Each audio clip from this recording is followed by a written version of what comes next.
नमस्कार, मैं हरेंद्र। आशा करता हूँ कि आप लोग सभी निरोग और स्वस्थ होंगे। और आज क्राइम के स्टोरी में आज शिवरात्रि पर्व है और आप सभी को शिवरात्रि की महाशिवरात्रि के जो है बहुत बहुत शुभकामनाएं।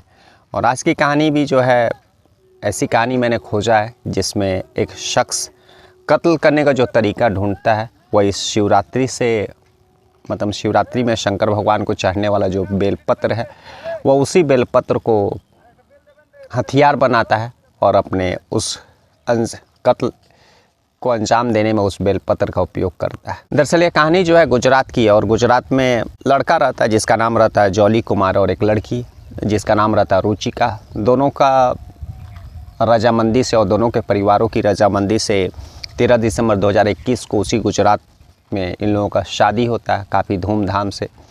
और शादी होने के बाद सब चीज़ ठीक ठाक चल रहा था। दिसंबर में 13 दिसंबर को शादी हुआ था। एक महीना बीतता है, लगभग नया साल आता है और ये लोग 13 दिसंबर के कुछ दिन के बाद ही हनीमून जाने वाले थे। लेकिन दोनों ने पति पत्नी ने तय किया कि न्यू ईयर आएगा तो उसमें हम लोग न्यू ईयर भी सेलिब्रेट कर लेंगे और जो शादी का हनीमून होता है उसको भी हम लोग एक साथ ही गुजरात के बाहर माउंट आबू में न्यू ईयर भी सेलिब्रेट करेंगे और अपना जो हनीमून है उसको भी वहीं पर सेलिब्रेट करें। इसीलिए पति पत्नी दोनों डिसाइड करते हैं और फिर न्यू ईयर का इंतज़ार करते हैं। तभी वर्ष 2022 आता और वर्ष 2022 को 7 जनवरी का दिन रहता है और दोनों जो है माउंट आबू के लिए पति पत्नी निकलते हैं अपना हनीमून मनाने के लिए और न्यू ईयर सेलिब्रेट करने के लिए। शादी के 1 महीने में कहीं से कोई शिकायत नहीं, दोनों के बीच हंसी खुशी और लगभग दोनों फैमिली यह जानते थे कि मतलब दोनों एक दूसरे को पसंद कर रहे हैं और शादी में उन लोगों ने भी अच्छा खर्चा किया था, कहीं से कोई कमी नहीं रहने दिया। तो लड़की के जो माता पिता रहते हैं वे लोग भी यह सोच रहे थे कि उन लोगों का जो दामाद है वह काफ़ी अच्छा है, उन लोगों की बेटी को खुश रखेगा। और लड़के के फैमिली वाले भी यह सोच रहे थे कि लड़की अच्छी है, वह घर का ठीक से देख रेख करी और सबसे बड़ी बात है दोनों में प्यार है। तो कहीं से कोई शिकायत नहीं। 1 महीना बीतता है, 13 दिसंबर 2021 को शादी हुई थी। 2022 आता और 7 जनवरी को ये लोग माउंट आबू में हनीमून मनाने के लिए निकलते हैं और वहाँ पहुँचते हैं। वे लोग वहाँ पर बहुत सारे मंदिर भी हैं तो मंदिर में भी दर्शन करने का जो है वो लोग का मन था, पहले से प्लान किए हुए थे। वहाँ पहुँचते वे लोग 7 जनवरी को और एक दिन बाहर से आए थे तो कायदे से उन लोगों को होटल में रहना था और गुजरात से गए थे, गुजराती थे दोनों, तो वे लोग वहाँ पर एक गुजराती होटल था वहीं पर वे लोग रुकने का प्लान करते हैं। फिर वहाँ रुकते हैं। 8 तारीख आता है, 7 तारीख को वे लोग शाम को पहुँचते थे, काफ़ी थक गए थे। उसके बाद 8 तारीख को वे लोग उठते हैं और बाकी अपना वे लोग घूमना फिरना और मंदिर जा कर के दर्शन करना सारा चीज़ करते हैं और उसके बाद फिर वापस अपने रूम पर आते हैं।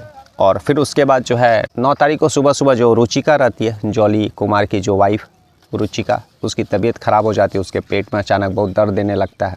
शुरुआत में तो जॉली यह सोचता है कि शायद उसका तबीयत ख़राब होगा, रात में कुछ बाहर की खाई है तो शायद जगह या फिर दूसरे शहर से हम लोग यहाँ पर आए हैं तो उसी के कारण जो है पेट दर्द, गैस वगैरह के कारण दर्द दे रहा हो। लेकिन जब दर्द बहुत हद से ज़्यादा हुआ तो उसको तुरंत वहाँ के स्थानीय अस्पताल में, एक प्राइवेट हॉस्पिटल में लेकर के जाता है एडमिट करने के लिए। और वहाँ पहुँचने के बाद कुछ समय के बाद जो है रुचिका की मृत्यु हो जाती है।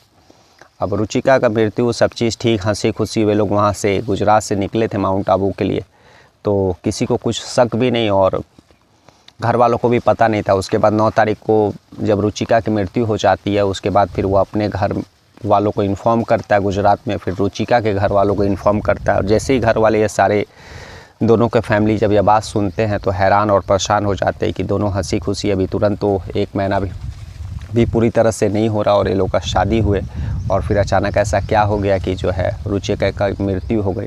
खैर जैसे ही वे लोग दोनों फैमिली बात सुनते तुरंत माउंट आबू पहुँचते हैं और वहाँ पर पुलिस मृत्यु के बाद जो उसका पोस्टमार्टम के लिए बॉडी भेज देती है और तफ्तीश करना शुरू करती है। जब रुचिका के भी घर वाले वहाँ पहुँचते हैं, कहीं से कोई दामाद के खिलाफ़ जो है शिकायत नहीं, तो पुलिस भी यही मान के चल रही थी कि शायद फूड पॉइजनिंग या फिर ऐसा कुछ बाहर का खा लिया होगा जिसके कारण उसकी मृत्यु हो गई। खैर वापस वे लोग पोस्टमार्टम के बाद पुलिस इन लोगों को बॉडी हैंड ओवर कर देती है। वे लोग फिर वापस गुजरात के लिए आ जाते हैं बॉडी को लेकर के और गुजरात में ही क्रियाक्रम करते हैं।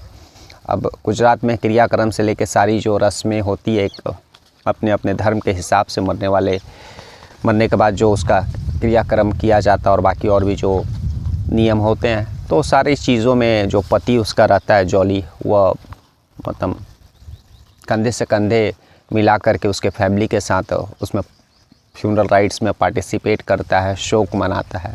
आस पड़ोस के लोग, बाकी और रिलेशन के लोग अफसोस जताते हैं कि इतना अच्छा खास हंसा खुशी दोनों का रिलेशन था और हाल में अभी शादी हुआ और 1 महीने भी नहीं हुए थे कि उसकी पत्नी जो है रुचिका की मृत्यु हो जाती है। तभी 1 महीना बीत जाता है और फिर जो है रुचिका कुमारी का जो पोस्टमार्टम रिपोर्ट रहता है वह रिपोर्ट आता है। एक रिपोर्ट जो है पुलिस को जाता है और दूसरा रिपोर्ट जो यहाँ गुजरात बाई पोस्ट पहुँचता है।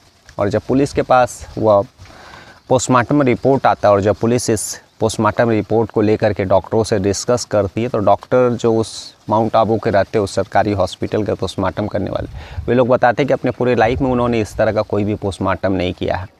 दरअसल रुचिका की जो मृत्यु हुई है उसके पेट में जब पोस्टमार्टम के समय चेक किया गया तो बहुत सारे पत्ते, बेल के पत्ते और बाकी और पत्तियाँ मिली और गले में भी बहुत सारे पत्ते फंसे हुए थे और गले में जो है किसी पतली नुकीली लकड़ी या टहनी जैसा इस तरह का टहनी होता है, इस तरह का टहनी से उसके मुंह में पत्तों को पेट में ठेलने का काम किया गया है ताकि जो है उसकी सांसें रुक जाए और सांसें रुक जाएगी तो वह मर जाएगी।